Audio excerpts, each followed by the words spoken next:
and never reach the statist position. Now this refers to Gandhi's praxis of accommodation, often of various pursuits, by keeping both means and end, upay and upayo, identical. Taking cue from the Upanishadic saying, Akashad Vipraho Bodha Vedanto, that which exists is one, say just call it by various names, Gandhi succeeded in reconstructing and interpreting the Bhagavad Gita afresh. Indeed, in the context of the prevailing social reality that is marked by the decline of Buddhism and the rise of New Brahmanism, Darpa and Vyas, the author of Bhagavad Gita, felt that only by accommodating the different currents of thoughts, Vedic Brahmanism, Upanishadic Monism, Shankar dualism, Yoga Shastra, Bhagavad Theism, and many more, could the anti-Brahmanical doctrine of classical Buddhism be totally uprooted and the doctrine of New Brahmanism firmly established. And it is this praxis of accommodation to which Gandhi remained firmly committed throughout his life. Vyas was to show Gandhi the importance of toleration to the extent of accepting contradictory social forces if an objective common to all was to be achieved. But these, far from constituting an eclectic mixture of 2 or 3 different doctrines, represented an innovative exposition of the Gita from within. Gandhi's reasoning goes like this. Insofar as accommodation must mean a situation free from violence, any recourse to a conflictual relationship is sure to hamper the task of accommodation itself. Therefore, the cause of righteous war in the Gita must be forsaken and replaced by the practice of non-violence, the latter being the natural and logical element of accommodation.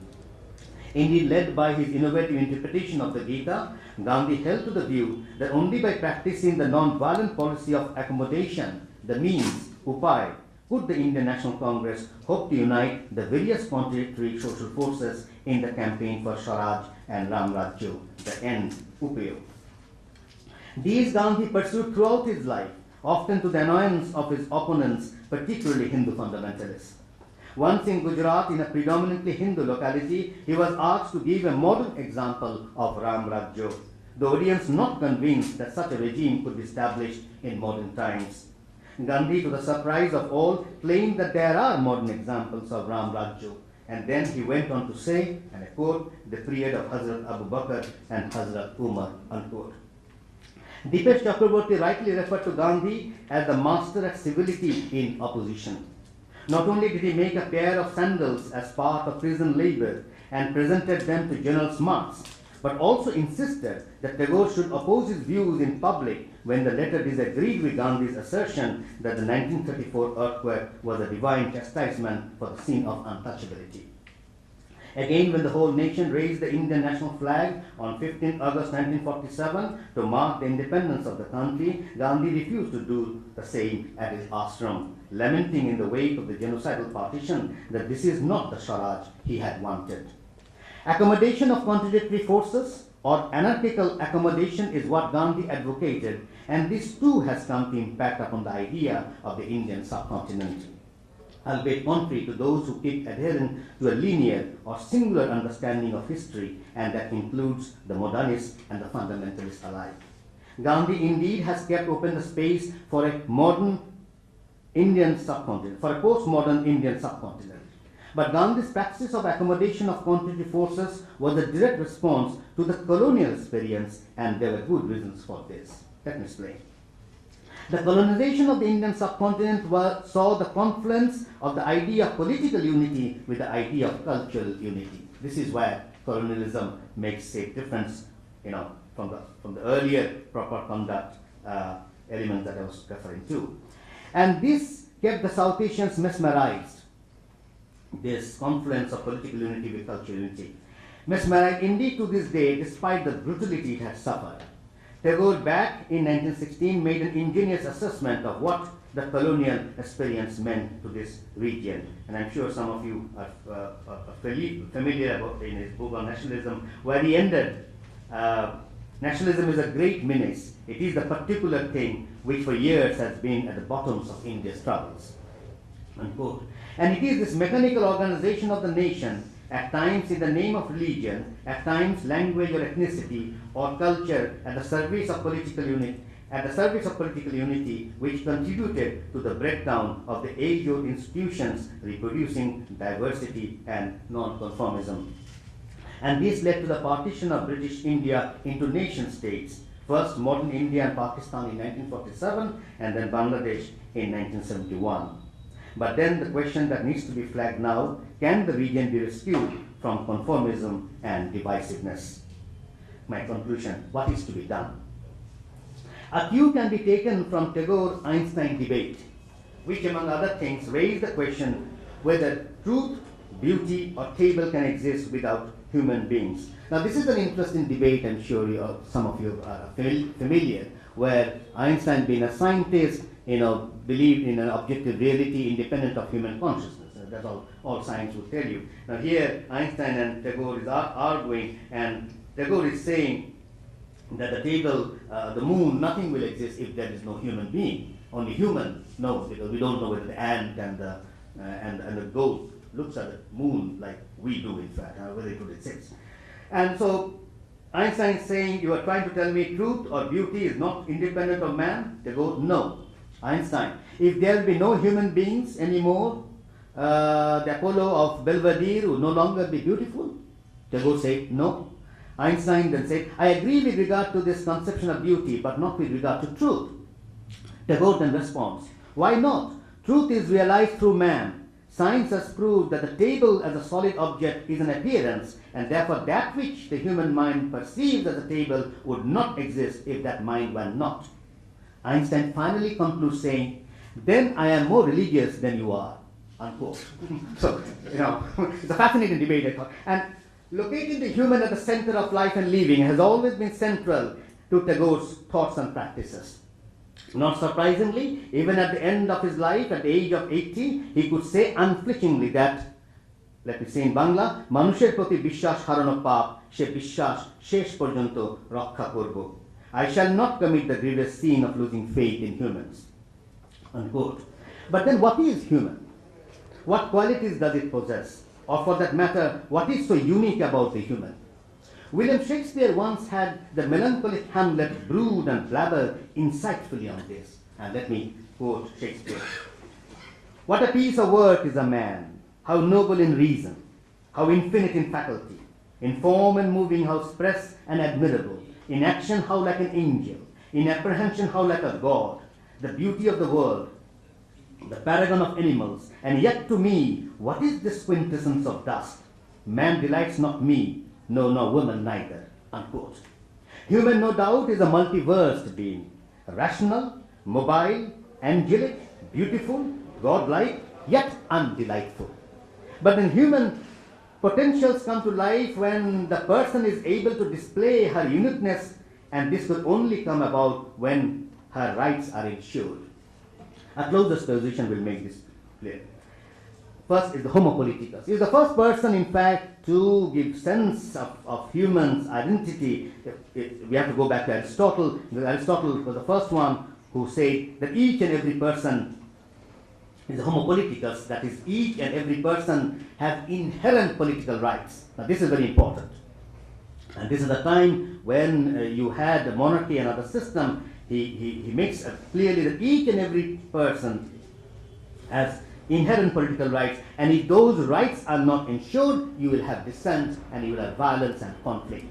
Later on, you'll find in different constitutions this particular Homo politicus has come to, almost be mainstream, but still, whole of South Asia is far being Homo politicus.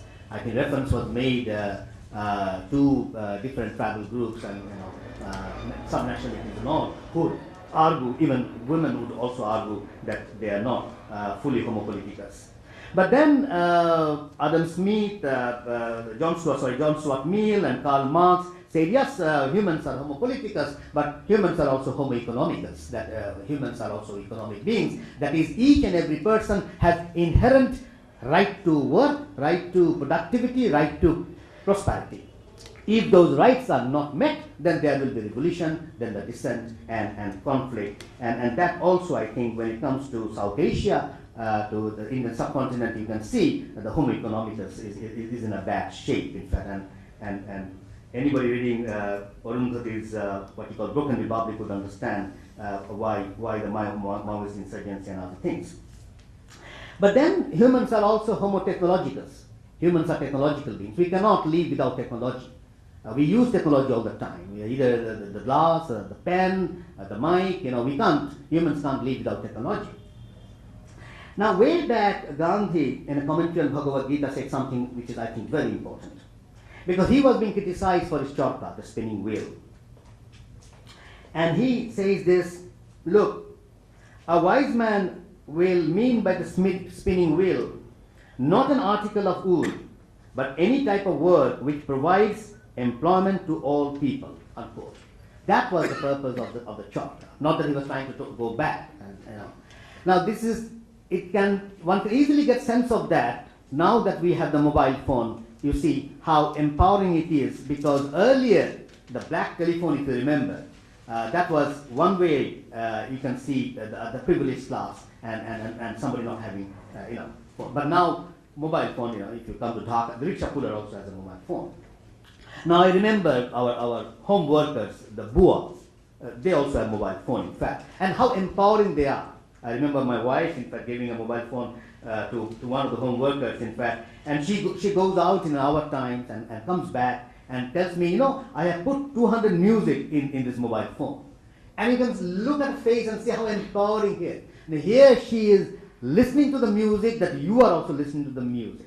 And that tells you, in fact, technology, unless and until each and every person's right to technology is assured, you are going to have dissent and conflict and revolution even.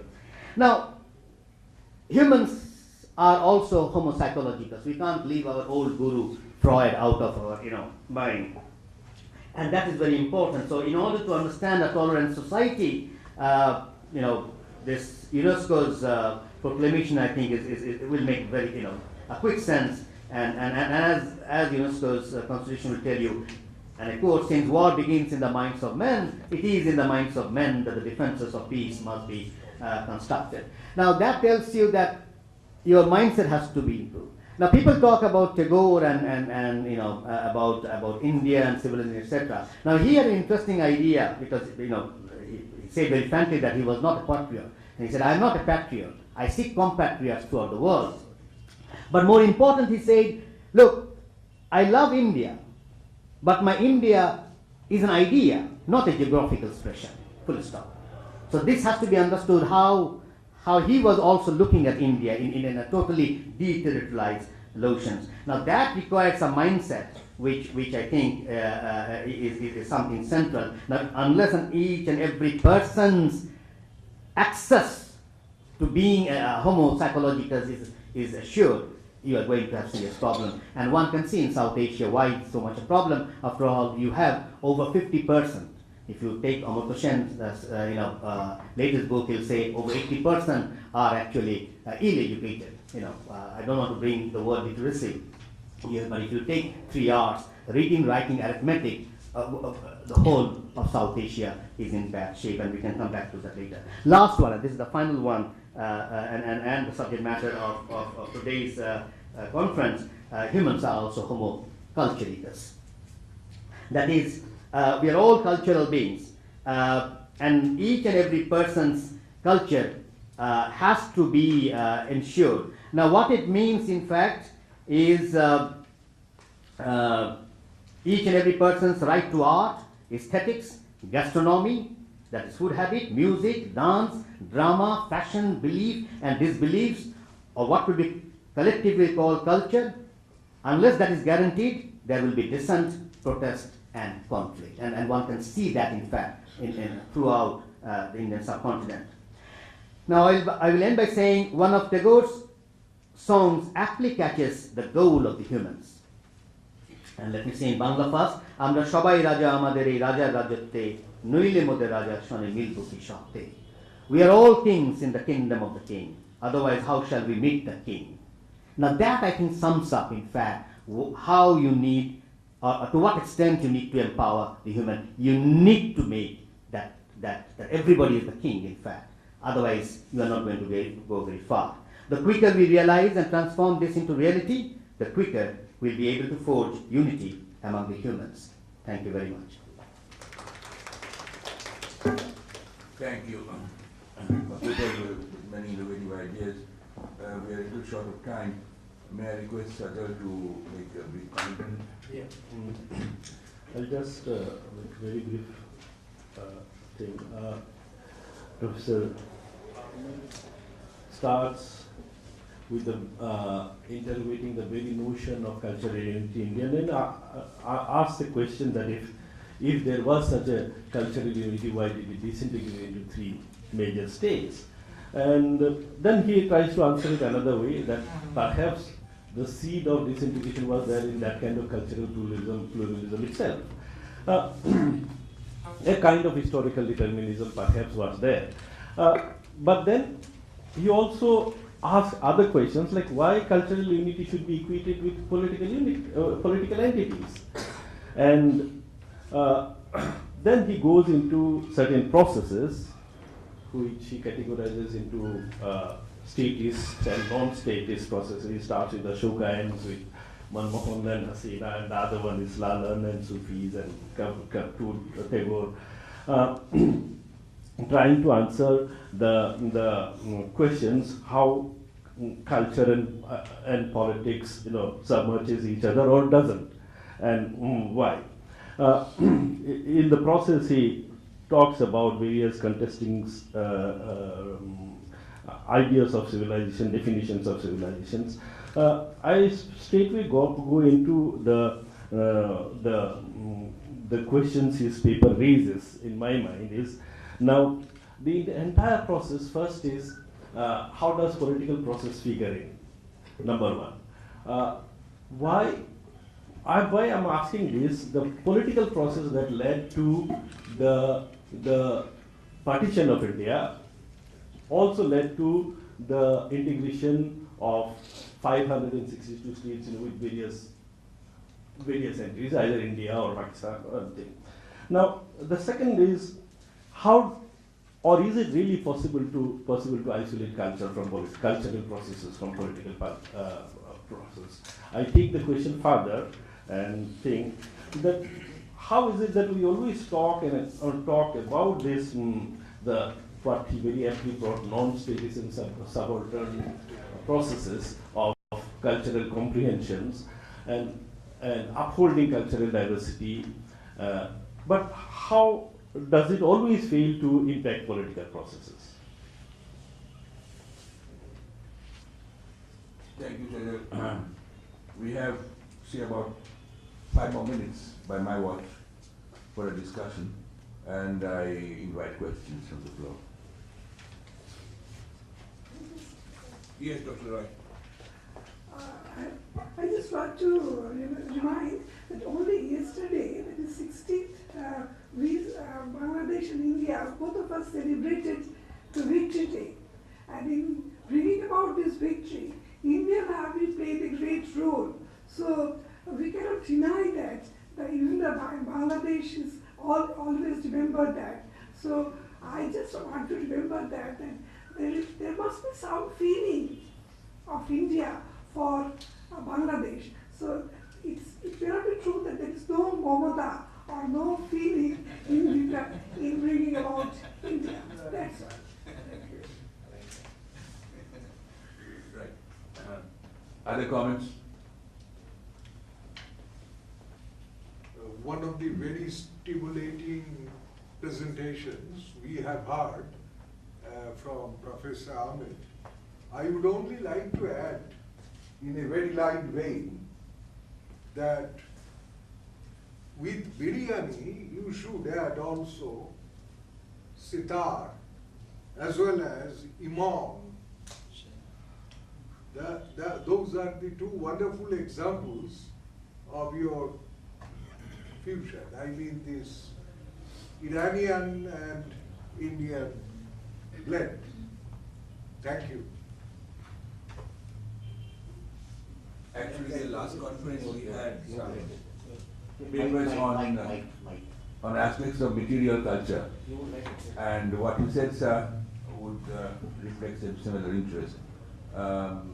Professor Nariaki. Oh, thank you for very interesting presentation.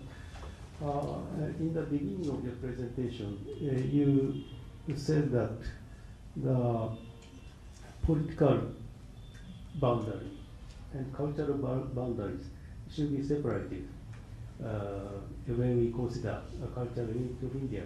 But according to our present understanding of modern history, nation presume that cultural unit should agree with political or territorial unit. This brings, but I think you have some different idea about the nation. Could you please elaborate about your idea of the nation state? I think, for want of time, I can't allow more questions. You now have the very easy task of Well, that will take some time, but yeah, I do make a point that I think it's important. If you take Tagore Einstein's debate, the nation state or any political, whatever system you are trying to make will not remain if there are no humans. So the focus ought to be the humans, in fact. But then how you address human, in fact. So you need to ensure that the humans right to all the, and you can increase actually, humans are also homo ecologicus, for example. So the point is, the cultural side, if you just equate that with political unity, you are in fact getting the trap into the modernist trap, in fact, and which I think it's now easy to throw away the modernist trap. It's not difficult, and I think one needs to engage in this alternative ways of looking at it to a point that the human would be addressed. And I think there's a beginning. If you take the technology, for example, we are in a position where humans have been empowered incredibly, in fact. To a point, in fact, look at even the demonic side of it. Look at 911, for example, where 16 to 17 terrorists could actually puncture $1 trillion military budget of the United States. The whole nation state got collapsed only by 16 to 17 suicide bombers. Now that tells you, in fact, you can have a negative empowering also. The demonic side, the evil, but and the genius can also be good. The genius can be bad, and genius can be good also. Hitler was also a genius, but a bad genius. And so is Einstein. So the point here is, unless you address and empower the human to the point that is required, you will end up with all these systems and structures, which is in the long term you can't sustain. It's exactly 11:30, and we are supposed to have a tea break now. I do hope that in the next sessions, the speakers and the commentator discussants will strictly observe the time limit so that we do not fall into the habit common in our country of just ignoring the limit that we agreed upon earlier. I would like to thank Avio and Imtiaz and Shadal for this marvelous discussion. I'll reserve my pearls of wisdom for a later occasion. I'll only say that please do come back at 11:45 exactly.